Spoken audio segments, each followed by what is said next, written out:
There's nothing more Christmassy than a mince pie. I love this St Clement's version because it's flavoured with oranges and lemons, and to keep things simple, I've used shop-bought pastry and mincemeat.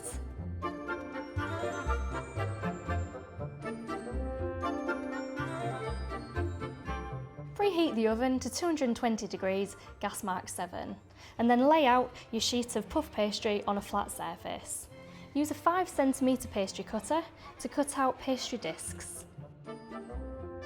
Place the discs onto a lined baking tray. Use a smaller 4cm cutter to make an indentation into each pastry disc. It shouldn't go through the pastry. Next up, place the mincemeat into a bowl, about 4 tablespoons. And next in, the candied lemon peel. 2 teaspoons of orange liqueur. Zest and unwaxed orange straight into the bowl. Then give everything a really good stir. Put small amounts of the mincemeat into the puff pastry rounds.